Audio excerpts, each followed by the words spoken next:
Hello friends, कैसे हैं आप लोग? बहुत अच्छे। मैं भी बहुत अच्छा हूँ। तो चलिए इस हेलो एल्केन के जर्नी को स्टार्ट करते हैं, कंटिन्यू करते हैं। तो पिछले लेक्चर में मैंने आपको बताया कि सब्स्टिट्यूशन न्यूक्लियोफिलिक क्या होता है, कि कोई कंपाउंड कैसे न्यूक्लियोफिलिक सब्सटेंस शो करता है, लिविंग ग्रुप टेंडेंसी क्या होती है, कैसे लिविंग ग्रुप की टेंडेंसी को हम जान सकते हैं, वो सब मैंने आपको बताया, कुछ एग्जांपल्स भी कराए। आज उसके टाइप्स के बारे में बात करेंगे। आज हम सबसे पहले डिस्कस करेंगे न्यूक्लियोफिलिक सब्स्टिट्यूशन यूनिमोलिकुलर SN1। इसको हम जनरली डिनोट करते हैं SN1 से। SN1 nucleophilic substitution unimolecular. अब देखिए SN1 के बारे में अगर हम डिस्कस करें तो देखिए ये होता है सब्स्टिट्यूशन न्यूक्लियोफिलिक। अभी वन क्या है? वन जनरली हम यूनिमोलिकुलर को डिनोट करते हैं, यूनिमोलिकुलर।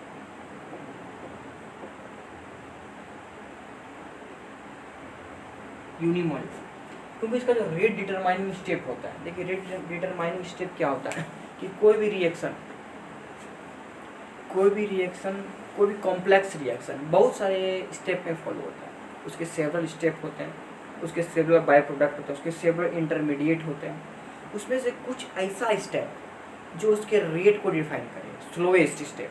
मतलब देखिए अगर आपको कॉम्प्लेक्स रिएक्शन दिया गया है और आपको बताया गया कि इसमें से ये स्टेप जो है उस कॉम्प्लेक्स रिएक्शन का वो सबसे स्लोएस्ट स्टेप है, सबसे धीरे होने वाला स्टेप है, तो वही स्टेप उसका रेट डिटरमाइनिंग स्टेप होगा। मतलब वही स्टेप उसके रेट को डिफाइन करेगा, उसके रेट को इंटीग्रेट करेगा, उसके रेट को बताएगा कि वो कितना फास्ट या कितना स्लो हो सकता है।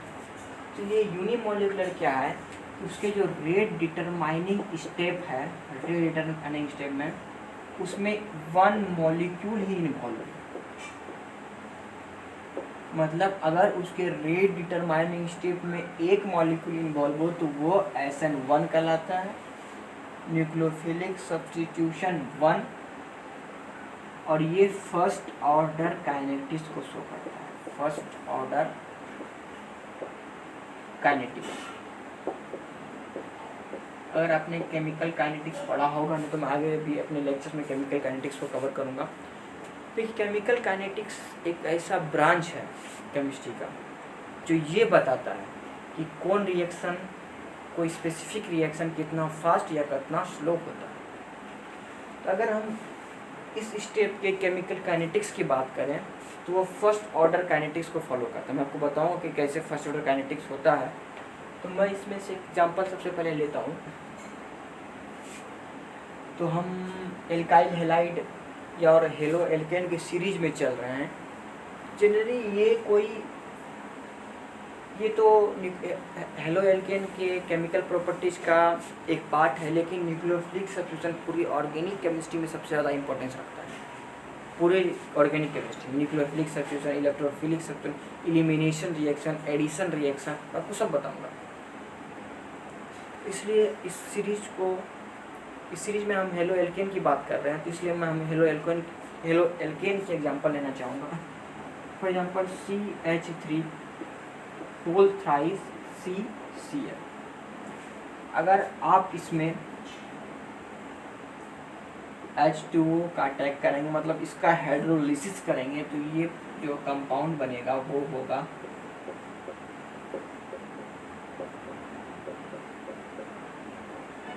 तो देखिए ये जो रिएक्शन है, जो रिएक्शन फर्दर आगे बढ़ रहा है, इसमें इस कंपाउंड का एक ही मॉलिक्यूल इन्वॉल्व है और यही इसका रेट डिटरमाइनिंग स्टेप होता है। मैं आपको बताऊंगा कि इसके मैकेनिज्म में कौन रेट डिटरमाइनिंग स्टेप होता है। जनरली जो कार्बोकेटायन का फॉर्मेशन होता है SN1 में, वही रेट डिटरमाइनिंग स्टेप होता है। तो आइए देखते हैं सबसे पहले कि इसमें एक मॉलिक्यूल इन्वॉल्व है, इसके रेट डिटरमाइनिंग स्टेप में एक मॉलिक्यूल इन्वॉल्व है।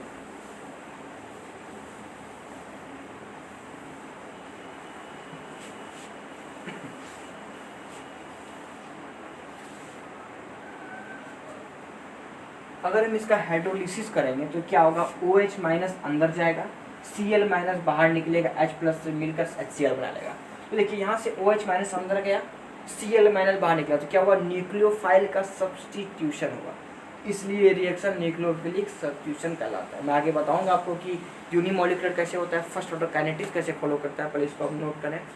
उसके बाद हम इसकी प्रॉपर्टीज के मैकेनिज्म को बताएंगे कि ये कैसे आगे बढ़ता है, इस SN1 में क्या क्या स्टेप होता है मैकेनिज्म का, उसके बाद उसके इंपॉर्टेंट पॉइंट्स को देखेंगे, उसके बाद कुछ एग्जांपल्स करेंगे ताकि आपका ये कंसेप्ट, ये टॉपिक क्रिस्टल क्लियर हो। सबसे पहले इसको नोट करें, CH3 CH3 CH3 Cl, इसका हम हाइड्रोलिसिस करेंगे तो बनेगा CH3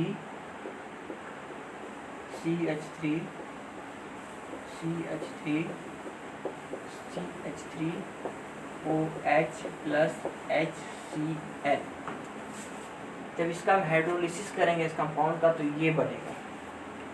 अगर हम इसके मैकेनिज्म की बात करें, इसके मैकेनिज्म की बात करें कि जनरली देखिए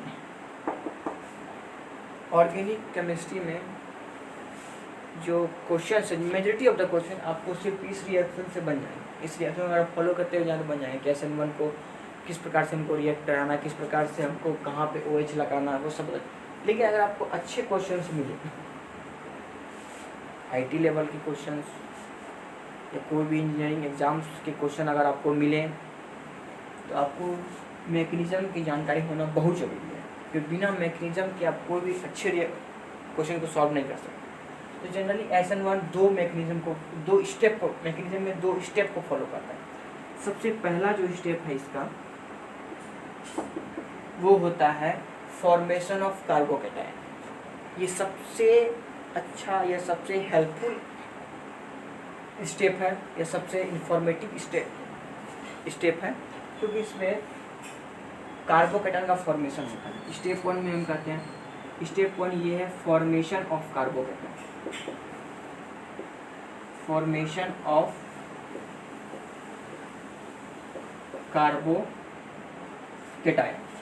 कार्बोकैटायन का इसमें फॉर्मेशन होता है। तो जनरली क्या होता है, देखिए फॉर एग्जांपल ये है C,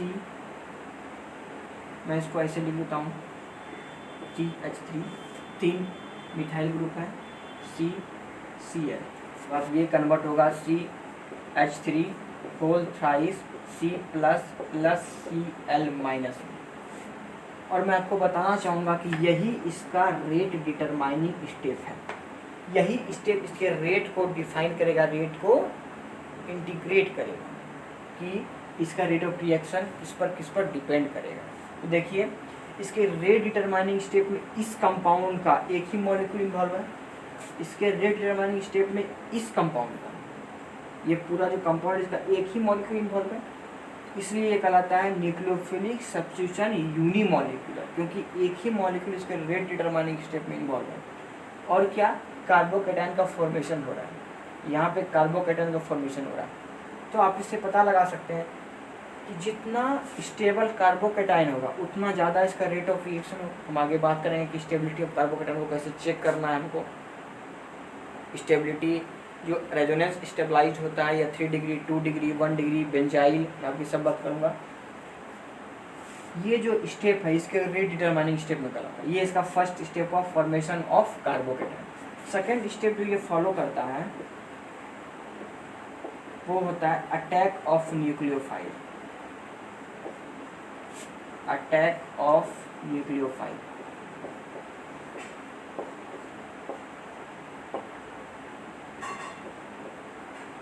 अटैक ऑफ न्यूक्लियोफाइल, देखिए जनरली न्यूक्लियोफाइल इस पर अटैक कैसे करता है। For example CH3 whole thrice C plus, जब इसका एक बार हाइड्रोलिसिस होता है तो ये H2O मॉलिक्यूल यहाँ पर आके अटैच होता है। फॉर एग्जाम्पल मैं आपको दिखाता हूँ CH3 whole thrice C plus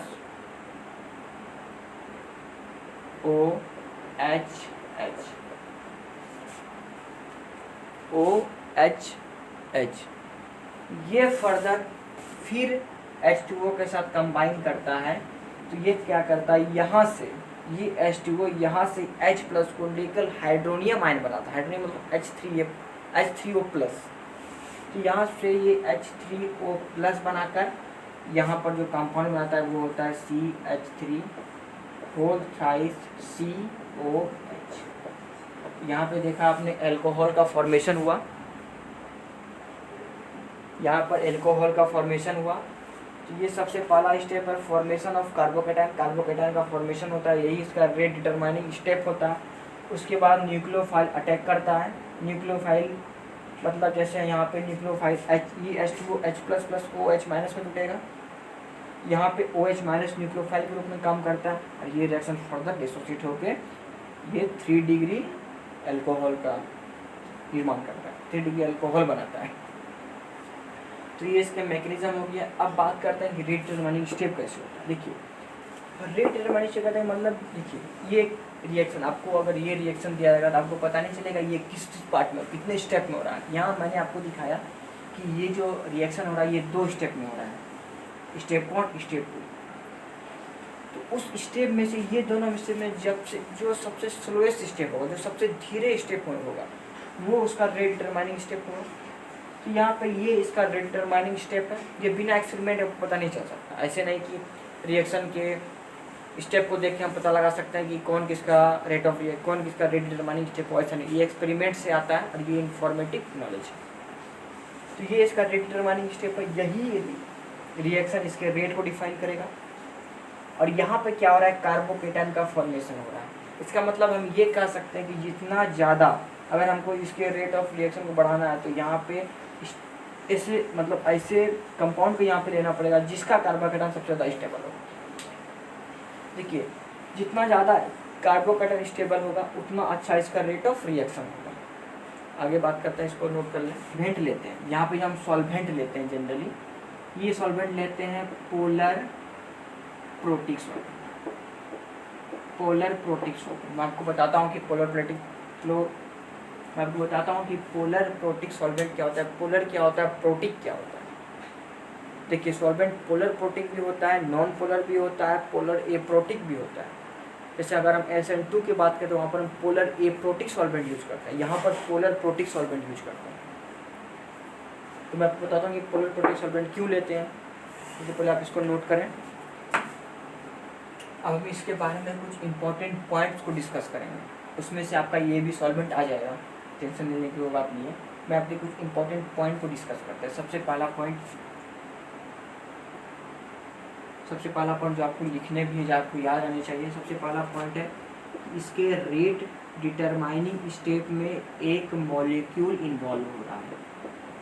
इसके रेट डिटरमाइनिंग स्टेप में एक मॉलिक्यूल इन्वॉल्व हो रहा है, इसलिए ये यूनिमॉलिक्यूलर है।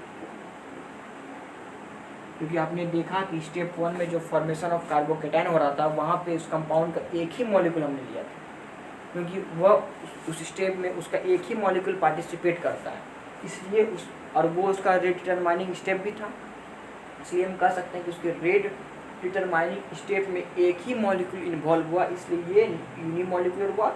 और वो न्यूक्लियोफिलिक सब्स्टिट्यूशन शो कर रहा था, इसलिए वो न्यूक्लियोफिलिक सब्स्टिट्यूशन यूनिमॉलिक्यूलर कहलाया। ये इसका पहला इंपॉर्टेंट पॉइंट है। दूसरे पॉइंट को हम डिस्कस करते हैं, इसको नोट कर लें।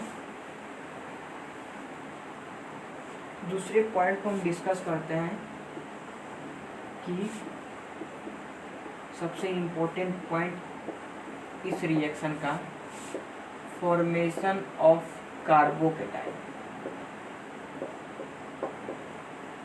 आपने देखा कि अगर आप इसके स्टेप 1 को अगर विजुअलाइज करें तो आपको ऐसा पता चलता है CH3 प्लस। तो ये कैसा कार्बन है, 3 डिग्री, क्योंकि ये कार्बन 3 कार्बन से अटैच है 3 डिग्री। और अगर हम कार्बोकेटाइन की स्टेबिलिटी की बात करें तो 3 डिग्री सबसे ज़्यादा स्टेबल, उसके बाद 2 डिग्री, उसके बाद 1 डिग्री। तो यहाँ पे देखिए 3 डिग्री कार्बोकेटाइन बन रहा है तो सबसे ज़्यादा स्टेबल कार्बोकेटाइन बन रहा है। फॉर एग्जाम्पल मैं आपको एक चीज़ और दिखाना चाहूँगा, जैसे CH3 CH2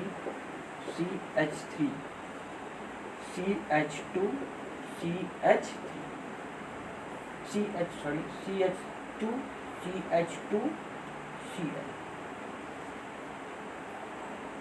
तो देखिए जनरली क्या होगा, पहले स्टेप में यहाँ से क्लोरीन आयन बाहर निकलेगा, पहले स्टेप में यहाँ से क्लोरीन आयन जैसे बाहर निकलेगा यहाँ पे पॉजिटिव चार्ज आ जाएगा।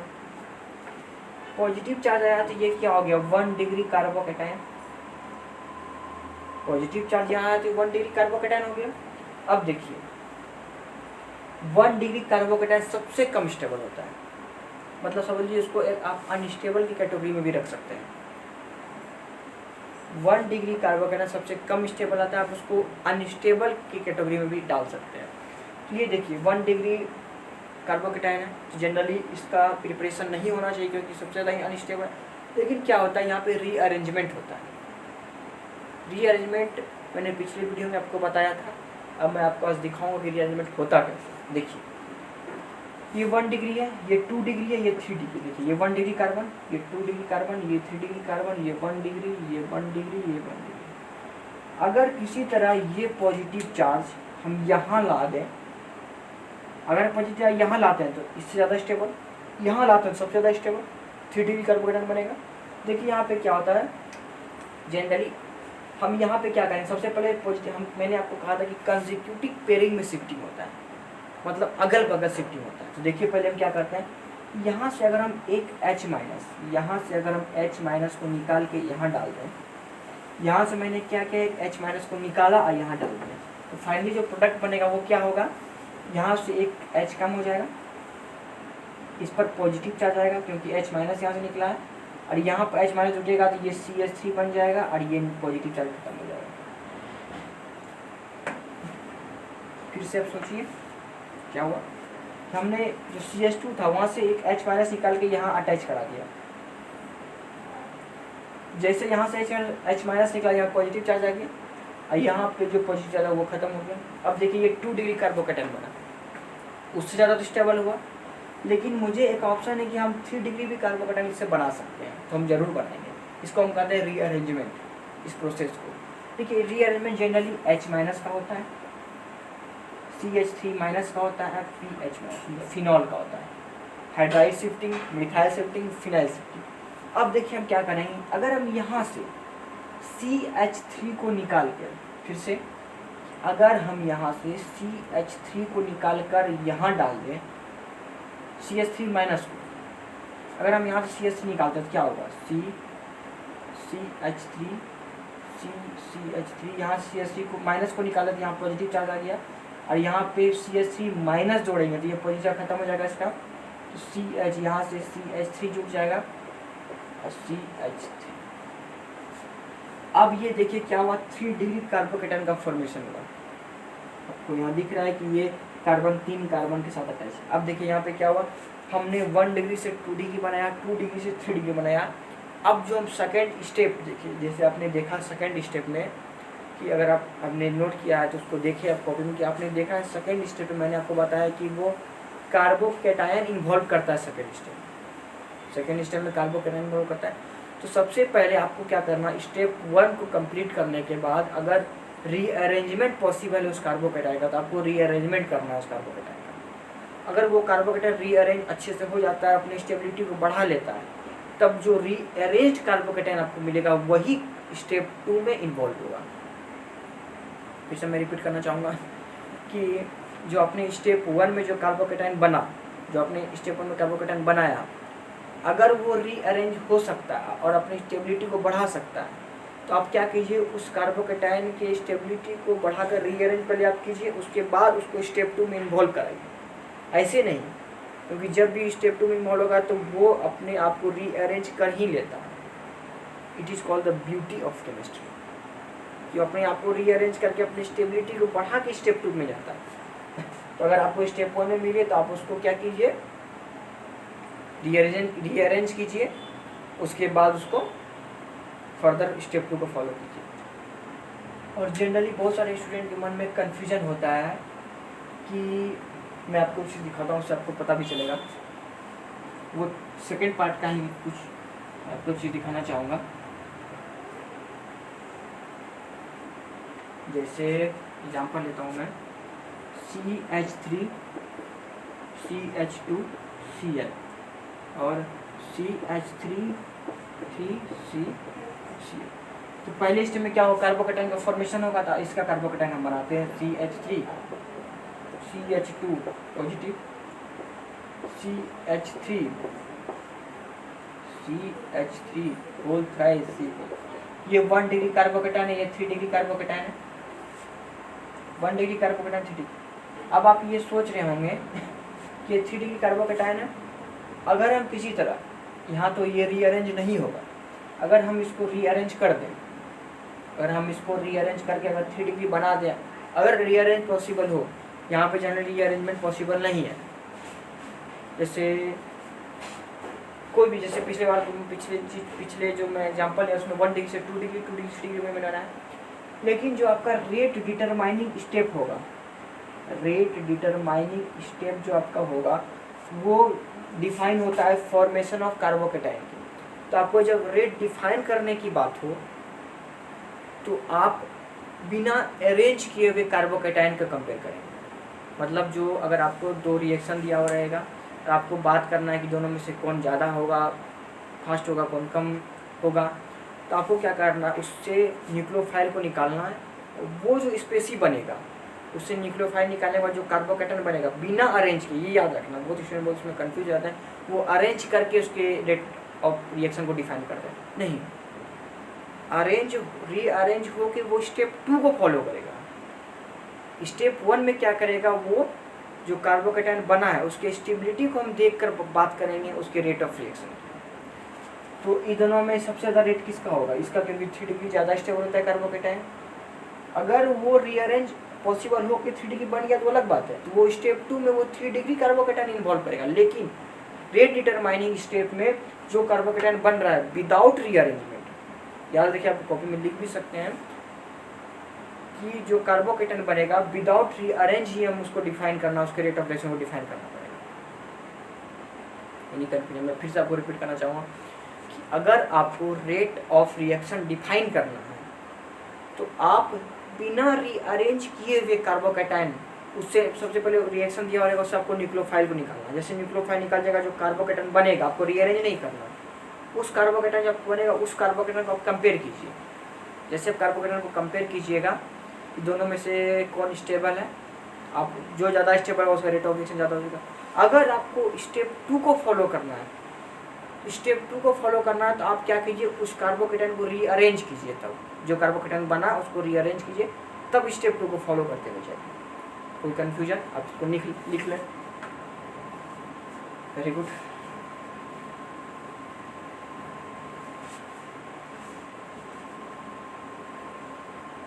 अब थर्ड इम्पॉर्टेंट पॉइंट की हम बात करेंगे। ये जो रिएक्शन होगा ये फर्स्ट ऑर्डर रिएक्शन होगा। फर्स्ट ऑर्डर, ये फर्स्ट ऑर्डर रिएक्शन क्या है, जैसे अगर आप रेट ऑफ रिएक्शन को डिफाइन करें, वो सम कांस्टेंट इनटू ये जो प्रोडक्ट है, ये जो रिएक्टेंट है CCH3 का होल थ्राइस CCl पर डिपेंड करेगा, सिर्फ इस पर डिपेंड करेगा, इसकी पावर 1 पर डिपेंड करेगा,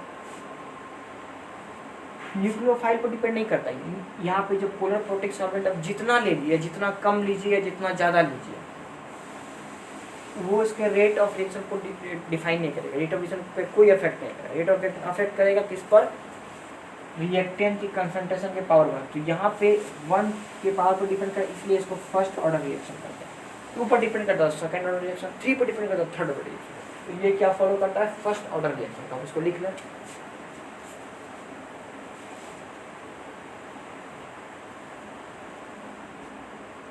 फोर्थ पॉइंट की हम बात करेंगे, सबसे इम्पोर्टेंट, सॉल्वेंट जो हमने लिया है वो पोलर प्रोटिकिंग की है। पोलर प्रोटिक होता क्या है, पोलर प्रोटिक होता है क्या, देखिए हमको सबसे पहले फर्स्ट स्टेप में क्या करना था, C और Cl के बॉन्ड को तोड़ना था। यहाँ पे Cl, ये बॉन्ड टूटेगा तभी तो कार्बोकेटाइन का फॉर्मेशन होगा। CCl के बॉन्ड को तोड़ना था। अब देखिए क्या होता है, ये बॉन्ड को तोड़ने के लिए हमको ऐसे सॉल्वेंट की आवश्यकता होगा जो सॉल्वेंट इस दोनों को पोलराइज कर दे। पोलराइज करने का मतलब है कि इसके बॉन्ड को वीक कर दे। तो पोलर सॉल्वेंट जनरली क्या होता है, ये बॉन्ड को वीक कर देता है। बॉन्ड को यहाँ वीक किया तो यहाँ पर पॉजिटिव चार्ज है, यहाँ से Cl माइनस निकल गया। तो जनरली फाइनली क्या प्रोडक्ट बनता है, C। अगर हम इस रिएक्शन की बात करें, CCH3 CH3 CH3 प्लस और Cl माइनस तो बाहर निकल गया। अब देखिए एक चीज़ आप इम्पोर्टेंट पॉइंट नोट कीजिए यहाँ पर कि जो कार्बोकेटायन होता है वो प्लेनर स्पीशीज है। वो कार्बोकेटायन एक ही प्लेन पर लाई करता है, एक ही प्लेन पर लाई करता है कार्बोकेटायन। कार्बोकेटायन प्लेनर स्पीशीज एक ही प्लेन पर लाई करता है। तो हम यहाँ पे आपको अच्छी दिखा, इसको नोट कर लेते हैं। तो देखिए यहाँ पे कार्बन है, यहाँ पे कोई CH3 ग्रुप अटैच है, यहाँ पे कोई CH3 ग्रुप अटैच है, यहाँ पे कोई CH3 ग्रुप अटैच है।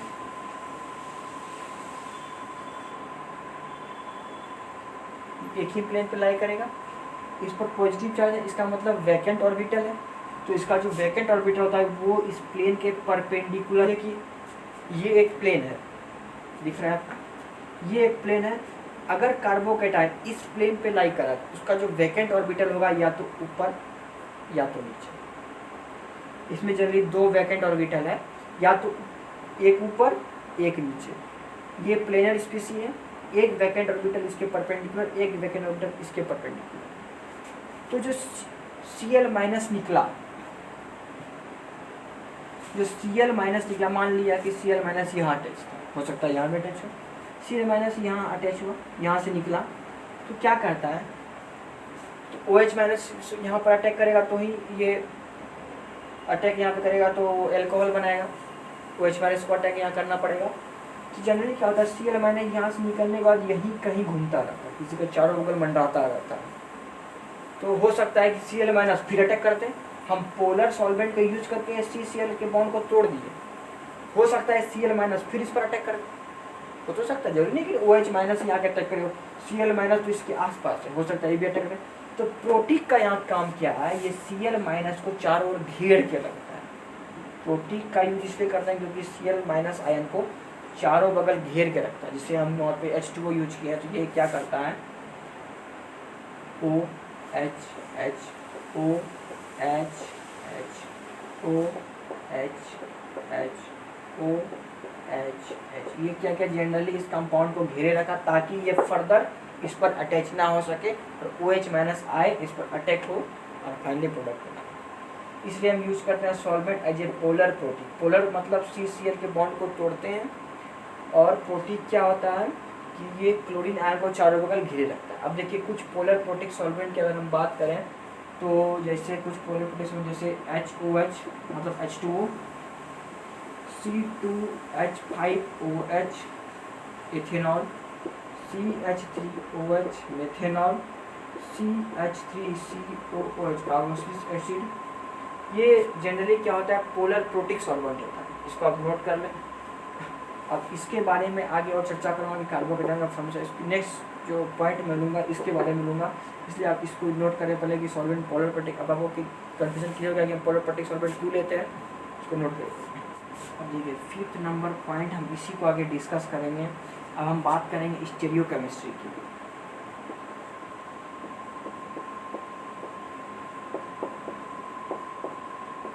स्टीरियोकेमिस्ट्री जनरली केमिस्ट्री का वो ब्रांच है, जनरली केमिस्ट्री का वो ब्रांच है जिसमें हम कंपाउंड के स्ट्रक्चर को स्पेशियल अरेंजमेंट में देखते हैं, स्पेस में उसको विजुअलाइज करते हैं। स्पेस में उसका अरेंजमेंट कैसा है, जैसे दो कंपाउंड है, उसका मॉलिक्यूलर फॉर्मूला भी सेम है, स्ट्रक्चर भी सेम है, लेकिन उसके स्पेस के अरेंजमेंट में डिफरेंस है, तो वो एक दूसरे का स्टीरियो आइसोमर्स होता है। आपने आइसोमर्स में पढ़ा भी होगा। तो अगर हम स्टीरियोकेमिस्ट्री की बात करते हैं तो हम देखते हैं कि इसका जो वैकेंट ऑर्बिटल है ये ऊपर भी है, ये नीचे भी है। तो OH माइनस जो अटैक करेगा, ये ऊपर से भी अटैक कर सकता है, ये नीचे से भी अटैक कर सकता है। अगर मैं फिर से बोल रहा हूँ, अगर क्लोरीन आयन यहाँ पे अटैच है और OH माइनस भी यहीं पे अटैच होगा तो वो कहलाएगा रिटेंशन। फिर से कि अगर मान लीजिए क्लोरीन आयन यहाँ से नहीं निकली, क्लोरीन यहाँ से निकल रहा है, कहीं से भी निकल सकता है। तो क्लोरीन आयन अगर यहाँ पे अटैच था, यहाँ से निकला और OH माइनस यहीं पे आके लग गया, इसी वैकेंट ऑर्बिटल को अपना लोन पे डोनेट कर दिया, तो वो रिटेंशन कहलाएगा। अगर क्लोरीन आयन यहाँ से निकला, इस वैकेंट ऑर्बिटल से निकला और OH माइनस यहाँ पे आके अटैक किया, तो वो होगा इन्वर्जन। और ये दोनों देखिए बनेगा दोनों, कभी क्या होगा, जैसे Cl मान लीजिएगा मैंने Cl माइनस यहाँ से लिखा, तो कुछ OH का कुछ मॉलिक्यूल यहाँ पे आकर अटैक करेगा, कुछ मॉलिक्यूल यहाँ पर अटैक करेगा, तो बनेगा रिटेंशन भी, बनेगा इन्वर्जन भी। ये रिटेंशन में क्या होता है जनरली, अगर आप प्लेन पोलराइज्ड लाइट की बात करें, रिटेंशन क्या होता है जनरली, प्लेन पोलराइज्ड लाइट को अगर राइट रोटेट करा तो इन्वर्जन क्या करेगा, प्लेन पोलराइज्ड लाइट को लेफ्ट रोटेट करेगा एट द सेम एंगल। तो जनरली क्या होता है, नो डेविएशन होता है, और फाइनली जो मिक्सचर बनता है वो होता है रेसमिक मिक्सचर।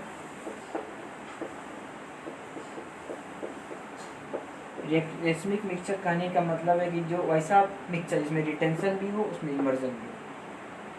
अब जनरली क्या होता है कि देखिए बहुत सारे बुक में दिया रहता है कि कंप्लीट रेसमिक मिक्सचर बनता है, लेकिन यहाँ पे कंप्लीट रेसमिक मिक्सचर नहीं बनता, क्योंकि देखिए जो इन्वर्जन होता है वो 50% से ज़्यादा होता है। इन्वर्जन जो होता है वो 50% से ज़्यादा होता है, और रिटेंशन जो होता है 50% से कम होता है। क्योंकि देखिए ये मतलब एक अच्छा कंसेप्ट है कि मान लिया कि Cl माइनस यहाँ से निकला हुआ, यहाँ Cl माइनस निकला, तो Cl माइनस का यहीं पे होगा, प्रोटिक जो सॉल्वेंट है वो इसको घेरे रखेगा, जो प्रोटिक सॉल्वेंट हम यूज किए हैं इसको घेरे, लेकिन कुछ ना कुछ अगर OH माइनस यहाँ से अटैक करेगा, OH माइनस अगर यहाँ जैसे OH माइनस मान लिया कि मैंने यहाँ से अटैक किया, रिटेंशन प्रोडक्ट बनना चाहिए, तो जब OH माइनस यहाँ आएगा तो कुछ ना कुछ तो Cl माइनस इसको रिपेल करेगा, नेगेटिव रिपल्सन होगा, कुछ ना कुछ नेगेटिव आयन इसको रिपेल करे, तो रिटेंशन का प्रोडक्ट का बनने का कुछ ना कुछ जो परसेंटेज है वो खुद ब खुद कम हो जाएगा। कि अगर देखिए Cl माइनस यहाँ से OH माइनस सबसे अच्छा अपॉर्चुनिटी क्या है, वो दूसरे साइड जाकर अटैक करते हैं, कोई झंझट नहीं। अगर वो यहाँ पे अटैक करता तो उसको इस OH माइनस को इसके रिपल्सन को सहना पड़ेगा, इसलिए रिटेंशन प्रोडक्ट थोड़ा कम बनता है, इसलिए कंप्लीट रेसमिक मिक्सचर नहीं बनता। अब इसको नोट करें, मैं आपको दिखाता हूँ कि जनरली रिटेंशन इन्वर्जन का जो एग्जाम्पल होता है वो क्या होता है। नोट जैसे मैं आपको एग्जांपल देता हूँ, आपको उसको खुद से बनाना, मैं पिछले क्लास में भी आपको बताया था वो। जैसे फॉर एग्जांपल C है यहाँ पे CH3 C2H5, यहाँ पे फिनॉल लगा हुआ है, यहाँ पे क्लोरीन लगा हुआ है, ठीक है। ये आपको बता दिया गया कि SN1 रिएक्शन हो रहा है इसमें, और आपको जैसे कोई भी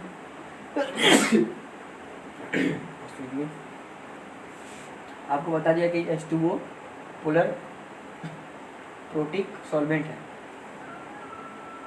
तो आप जो प्रोडक्ट बनेगा आपको प्रोडक्ट कैसा होगा, बनाइए इसको, सॉल्व कीजिए खुद से। देखिए क्या होता है जनरली बहुत सारे बच्चे क्या करते हैं इसमें CH3 C2H5 फिनाइल, वो क्या करते हैं जनरली OH यहाँ से अटैक करा देते हैं। वो जनरली क्या करते हैं OH आयन यहाँ से अटैक करा देते हैं, लेकिन उनको पता है कि रिटेंशन ही प्रोडक्ट बनता है, प्रोडक्ट इन्वर्जन ही बनता है, लेकिन वो थ्योरेटिकल कंसेप्ट उनको सिर्फ पता रहता है कि हाँ वो रट लिए कि हाँ रिटेंशन इन्वर्जन होता है, लेकिन वो प्रैक्टिकल एग्जाम्पल से नहीं पता कर सकते कि रिटेंशन कैसे बनेंगे, इन्वर्जन कैसे बनेगा। आइए देखते हैं। Cl माइनस यहाँ से निकला, OH माइनस उसी साइड अटैक किया, तो क्या हुआ, रिटेंशन, ये प्रोडक्ट जो बना वो रिटेंशन हुआ।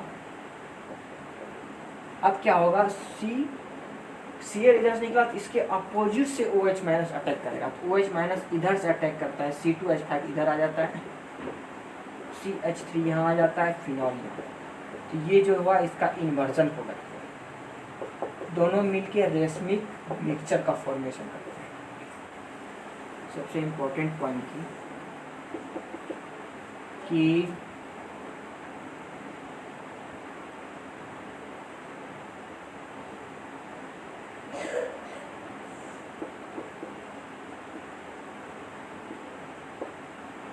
रेट ऑफ एशन में एसन न्यूक्लियोफिलिसिटी जो है उसका रेट किस पर डिपेंड करता है, यह मतलब फैक्टर अफेक्टिंग रेट ऑफ, या आप इसको कह सकते हैं कि फैक्टर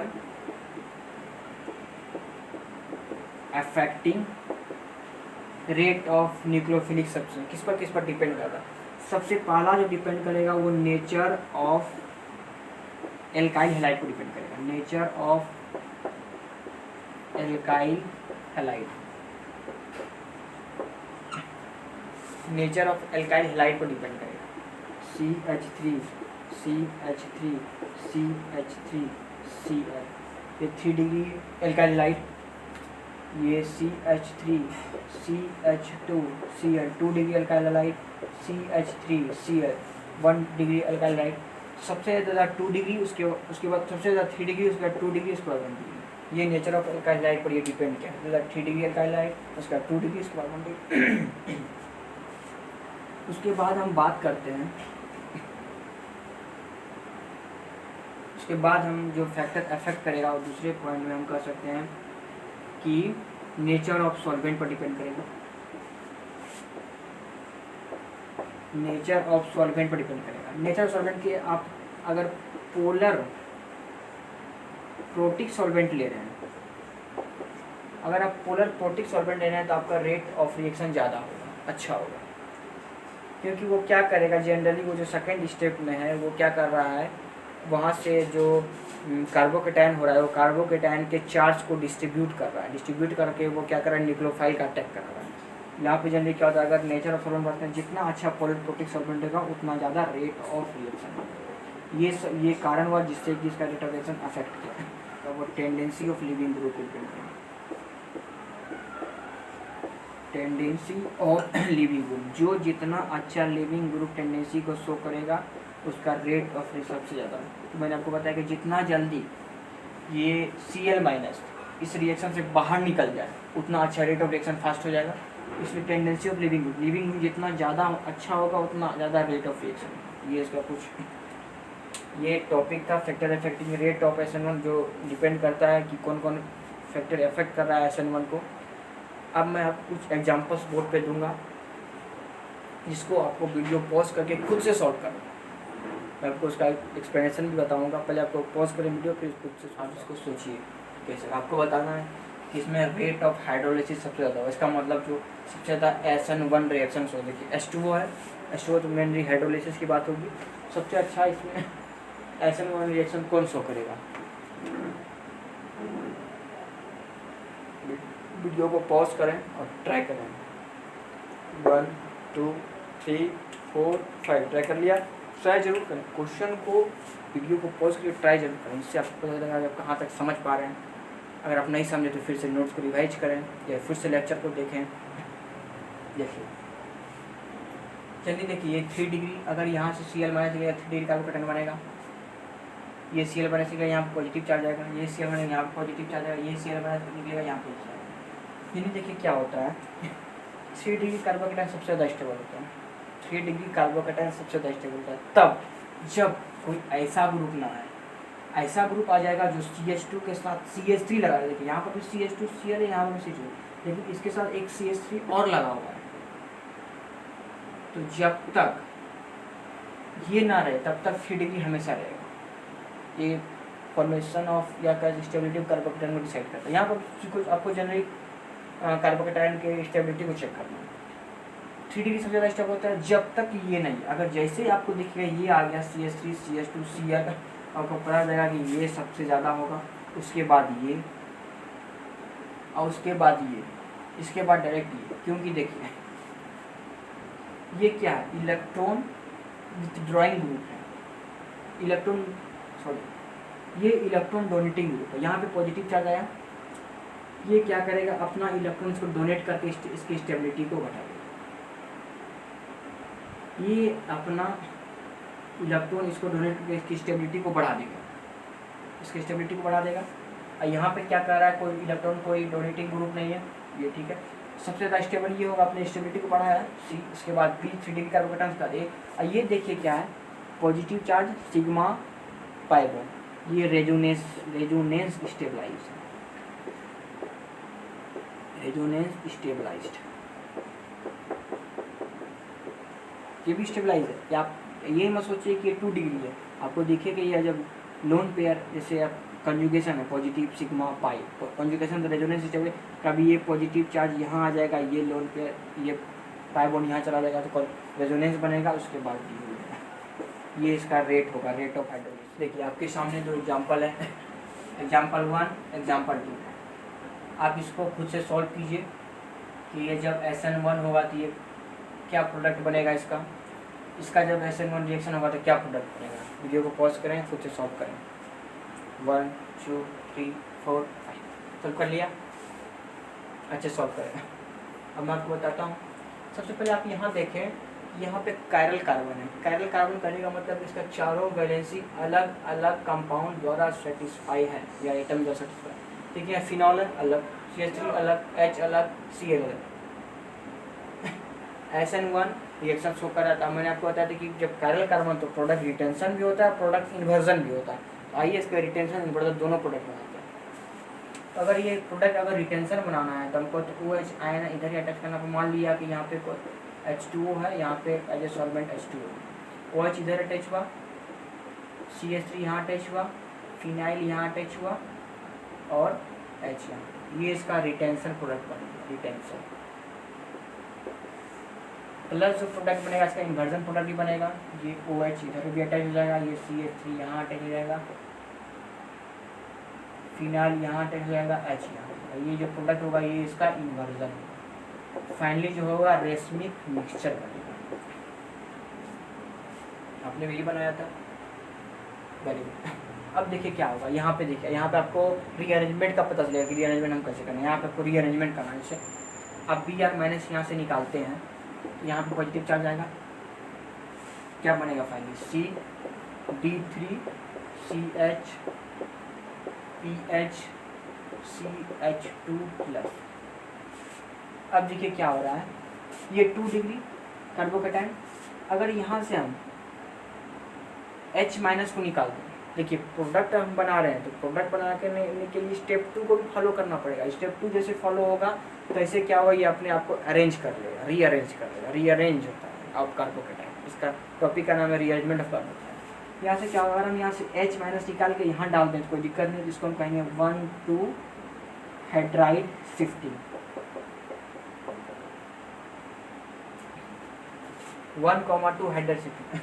यहाँ से क्या होगा, H माइनस जो यहाँ से निकलेगा तो यहाँ पे पॉजिटिव चार्ज आएगा, तो बोलेगा CD3 PH, यहाँ पे पॉजिटिव चार्ज आएगा, यहाँ पे हो जाएगा CH3। अब देखिए ये फिनाइल है, फिनाइल आपको जनरली ऐसे देखने को मिलेगा,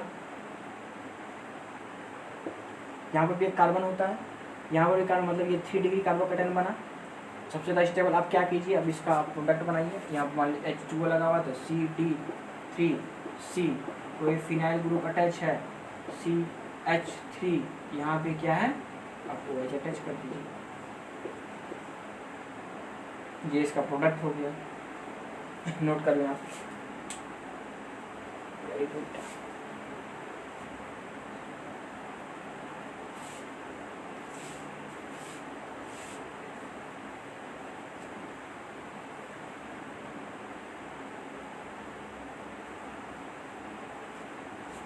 देखिए कुछ हम स्पेशल लास्ट कंसेप्ट की बात करते हैं, कुछ कंसेप्ट मैं आपको बताना चाहूँगा। जैसे अगर हम विनाइलिक हैलाइड लेते हैं, विनाइल हैलाइड, विनाइल हैलाइड मैंने आपको बताया, for example CH2 double bond CH, ये विनाइलिक हैलाइड है क्योंकि ये विनाइल कार्बन है। एलाइलिक कार्बन क्या होता है कि डबल बॉन्ड के बगल वाले कार्बन अगर रहे तो उस पर अगर अटैच हो कुछ भी चीज़ तो वो एलाइलिक हैलाइड कहलाएगा, वो एलाइलिक कार्बन कहलाएगा। और डबल बॉन्ड के कार्बन को विनाइलिक कार्बन कहते हैं, तो ये विनाइलिक हैलाइड हुआ। जनरली ये ना SN1 रिएक्शन शो नहीं करता, क्योंकि देखिए क्या होता है, जनरली यहाँ पे क्या होता है कि ये जो पाई इलेक्ट्रॉन है, देखिए सबसे पहले अगर हम नेगेटिव चार्ज की बात करें, C triple bond C double bond C और C सिंगल बॉन्ड C। अगर हम नेगेटिव चार्ज की बात करें, नेगेटिव चार्ज, अगर आप यहाँ पे नेगेटिव चार्ज मतलब कार्बो एनायन की बात करें तो ये जो होता है सबसे ज़्यादा स्टेबल होता है, उसके बाद ये, उसके बाद 3 मोल वाला। हाँ एनाइस थ्री बॉन्ड वाला एनाइस उसके बाद टू बॉन्ड वाला, उसके बाद मतलब अनसेचुरेटेड अनसेचुरेटेड। अगर आप यहीं पे अगर आप पॉजिटिव चार्ज को ले लेते हैं, पॉजिटिव चार्ज को ले लेते हैं, यहाँ पर पॉजिटिव चार्ज मतलब कार्बोकैटायन की बात करते हैं, तो यहाँ जनरली क्या होता है, ये ट्रेंड पलट जाता है, ये ट्रेंड ऐसे हो जाता है। जनरली सैचुरेटेड कार्बोकैटायन जो होता है सबसे ज़्यादा स्टेबल होता है। यहाँ पे क्या है, एक्स माइनस यहाँ से निकलेगा, यहाँ पे H प्लस आएगा, तो ये क्या है, डबल बॉन्ड है। तो ये क्या चाहेगा, अपने आप को सिंगल बॉन्ड बनाना, तो ये क्या करता है, धीरे धीरे क्या करता है, ये अपना जो बॉन्ड है ये धीरे धीरे वीक करने लगता है और इसके साथ धीरे धीरे बॉन्ड बनाने लगता है, ताकि ये क्या हो, पार्शियल बॉन्ड का इधर फॉर्मेशन हुआ, यहाँ पे पार्शियल बॉन्ड, यहाँ पे जो डबल बॉन्ड था वो धीरे धीरे घटने लगा। तो जैसे डबल बॉन्ड धीरे धीरे घट के सिंगल बॉन्ड की तरफ जा रहा है, तो वो अपनी स्टेबिलिटी को बढ़ा रहा है। ये क्या होता है कि सिंगल बॉन्ड है यहाँ पे, अब यहाँ पे धीरे धीरे पार्शियल बॉन्डिंग का फॉर्मेशन स्टार्ट होता है। यहाँ पे क्या होता है, पार्शियल बॉन्डिंग का फॉर्मेशन स्टार्ट होता है, पार्शियल बॉन्डिंग, जिसके वजह क्या होता है कि एक्स माइनस को यहाँ से निकालने में मुश्किल हो जाती है। एक्स माइनस क्या है, वो सिंगल बॉन्ड था तो वो फटाक से निकल जाता था, जो सिंगल बॉन्ड एक्स माइनस है वो जल्दी से निकल जाता था। यहाँ पे क्या हो, पार्शियल बॉन्डिंग का फॉर्मेशन हो गया, पार्शियल बॉन्ड बन गया, जिसके कारण इसको निकालना बहुत मुश्किल होता है, जिसके कारण यह SN1 रिएक्शन शो नहीं करता। और ये जैसे एराइल हेलाइड, मैं हेलो एल्केन के बाद हेलो एरेंस की बात करूँगा। जैसे ये एराइल हेलाइड है, इस पर कोई हाइड्रोजन अटैच है, ये एराइल है, ये भी SN1 रिएक्शन शो नहीं करता। मैं आपको बताऊंगा कि आगे आने वाले चैप्टर हेलो एरेंस में कि क्यों ये SN1 रिएक्शन शो नहीं करता है। तो यहाँ पर न्यूक्लियोफिलिक सब्स्टिट्यूशन यूनिमोलिकुलर ख़त्म होता है। कुछ 45 मिनट का ये वीडियो बन चुका है और मैंने आपको SN1 रिएक्शन के सारे कंसेप्ट बता दिए, इसमें क्या क्या यूज होता है, कैसे आपको क्वेश्चन प्रैक्टिस करना, मैंने आपको कुछ एग्जांपल्स भी दे के समझाया, क्या किसमें SN1 नहीं होता वो भी मैंने दिखाया, कुछ इंपॉर्टेंट पॉइंट्स की मैंने बात की। तो यहाँ पर इससे ज़्यादा कोई भी कंटेंट नहीं है SN1 रिएक्शन के लिए। नेक्स्ट वीडियो में मैं SN2 की बात करूँगा, उसके बाद SNI की बात करूँगा। SN2 सबसे न्यूक्लियोफिलिक बाइमोलिकुलर, उसमें कार्बोकैटायन का फॉर्मेशन नहीं होता, उसमें ट्रांजिशन स्टेट का फॉर्मेशन होता है। SN2 को देखने के लिए हमारे नेक्स्ट वीडियो पर जाएं, जो हमारे चैनल रेडी टू रेज पे जल्द ही अवेलेबल रहेगा। आपको मैं DPP दे दूंगा, मैंने पिछले क्लास में भी आपको DPP दिया था, उस DPP को ही आप अच्छे से सॉल्व करें। अगर SN1 रिएक्शन के कुछ क्वेश्चन मिलेंगे तो मैं आपको DPP में डाल दूंगा कुछ क्वेश्चन SN1 रिएक्शन के, आप उसको अच्छे से सॉल्व करें और पढ़ाई करते रहें। Best of luck. I am the change, be the change.